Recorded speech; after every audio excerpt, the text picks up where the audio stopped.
गांव की मिट्टी से उठने वाली हर खुशबू अलग होती है। कहीं बैलों की गंध होती है, कहीं चूल्हे की, कहीं गीली मिट्टी की, तो कहीं पहलवानों के पसीने की। ऐसा ही एक गांव था जहां लोग खेलकूद, अखाड़े और मेलों में अपनी पहचान बनाते थे। इसी गांव में रहता था अर्जुन, 20-22 साल का एक यंग पहलवान। चौड़ी छाती, गठीला शरीर, लंबा कद और आंखों में चमक। गांव के बड़े बुजुर्ग कहते, अर्जुन अगर मेहनत करता रहा तो एक दिन बड़े बड़े दंगल जीतेगा। लेकिन अर्जुन के जीवन की असली कहानी अखाड़े की मिट्टी से नहीं, बल्कि एक अनोखे रिश्ते से शुरू होती है। पहली मुलाकात गांव के अखाड़े के पास ही एक पुराना बरगद का पेड़ था। उसी पेड़ के नीचे अक्सर एक बुजुर्ग आदमी बैठा करते। सफेद दाढ़ी, झुर्रियों भरा चेहरा, मगर आंखों में गहरी शांति। उनका नाम था राम नारायण। गांव में लोग उन्हें बाबा कहकर बुलाते। एक दिन अभ्यास के बाद अर्जुन बहुत थक गया और बरगद के नीचे बैठ गया। राम नारायण ने मुस्कुराते हुए कहा, बेटा, पहलवान का शरीर ताकत से नहीं, अनुशासन से बनता है।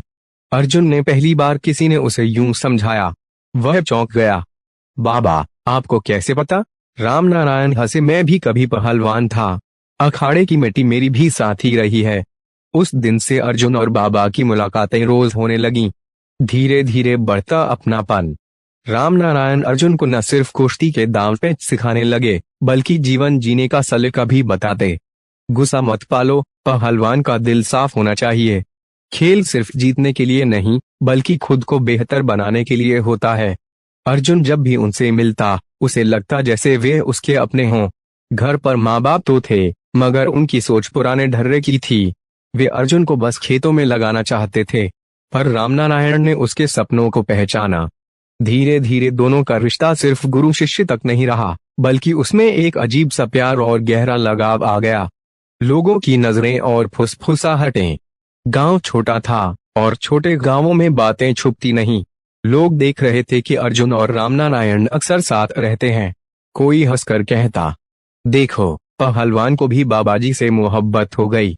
तो कोई ताना मारता, ये रिश्ता अजीब है, न ये बाप बेटा है, न गुरु शिष्य।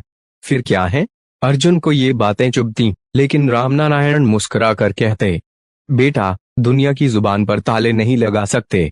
लोग जो कहें, उन्हें कहने दो। सच्चा रिश्ता दिल में होता है, दूसरों की आंखों में नहीं। प्यार का एहसास। एक बार अर्जुन ने रामनारायण से पूछा, बाबा, क्या आपको कभी अकेलापन महसूस नहीं होता? रामनारायण ने गहरी सांस ली। बहुत होता है बेटा। जवान बेटे को खो दिया, पत्नी भी साथ छोड़ गई, जीवन भर अकेला रहा। पर अब जब तू साथ है तो लगता है जैसे जीवन ने मुझे नया तोहफा दिया है। अर्जुन की आंखें नम हो गईं। तो क्या मैं आपका बेटा हूँ? रामनारायण ने उसके हाथ पकड़ लिए।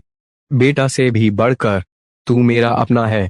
उस पल अर्जुन को महसूस हुआ कि जो रिश्ता वे खोज रहा था, वे मिल गया है। ये रिश्ता नाम का नहीं, एहसास का था, प्यार का।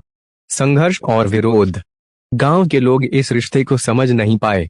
एक दिन अखाड़े में ही कुछ लोग हंसते हुए बोले, अर्जुन, पहलवानी छोड़, बाबा की सेवा कर। यही तेरा नया खेल है। अर्जुन गुस्से में आ गया। तुम लोग क्या जानते हो हमारे रिश्ते के बारे में? ये मजाक नहीं, हमारी जिंदगी है। रामनारायण ने अर्जुन को रोक लिया। गुस्सा मत कर बेटा। प्यार की लड़ाई गुस्से से नहीं, धैर्य से जीती जाती है। समर्पण। समय बीता गया। अर्जुन दंगल जीतने लगा। हर जीत के बाद वह सबसे पहले बाबा के पैरों में माथा रखता। मीडिया भी उसकी तारीफ करने लगी, लेकिन अर्जुन हमेशा कहता, मेरी जीत का असली श्रेय मेरे बाबा को है। रामनारायण की आंखों से आंसू बह पड़ते। तूने मुझे वो दिया है जो दुनिया का कोई रिश्ता नहीं दे सका, प्यार और अपनापन। आखिरी मोड़। समय किसी के लिए नहीं रुकता। रामनारायण की उम्र बहुत बढ़ चुकी थी। एक दिन वे गंभीर रूप से बीमार पड़ गए। अर्जुन दिन रात उनकी सेवा करने लगा। रामनारायण ने अंतिम सांसों में अर्जुन का हाथ थामा और कहा, बेटा, अगर इस जीवन के बाद कोई जीवन है, तो मैं फिर से तुझसे मिलना चाहूंगा। तूने मुझे जीने का असली अर्थ सिखाया है। अर्जुन की आंखें रो पड़ीं। बाबा, आप हमेशा मेरे साथ रहेंगे, मेरे दिल में, मेरी ताकत में, मेरी हर जीत में। रामनारायण ने मुस्कुराते हुए आंखें बंद कर लीं। अर्जुन की प्रतिज्ञा।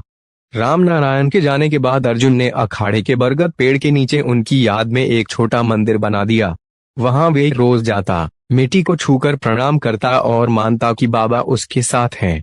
गांव वाले धीरे धीरे समझ गए कि उनका रिश्ता साधारण नहीं था, वह सिर्फ मोहब्बत नहीं बल्कि आत्माओं का मिलन था। निष्कर्ष, अर्जुन ने सारी जिंदगी पहलवानी में नाम कमाया, लेकिन उसके दिल में सबसे बड़ी पहचान रामनारायण का प्यार रहा। लोग कहते हैं, प्यार उम्र, रूप या रिश्तों से बंधा नहीं होता, वह बस दिल से दिल तक पहुंचता है। और यही कहानी साबित करती है कि एक यंग पहलवान और बुजुर्ग आदमी का रिश्ता किसी बंधन से परे सच्चे प्रेम की मिसाल था। ऐसी ही प्यार भरी स्टोरी सुनने के लिए हमारे चैनल को सब्सक्राइब करें। धन्यवाद।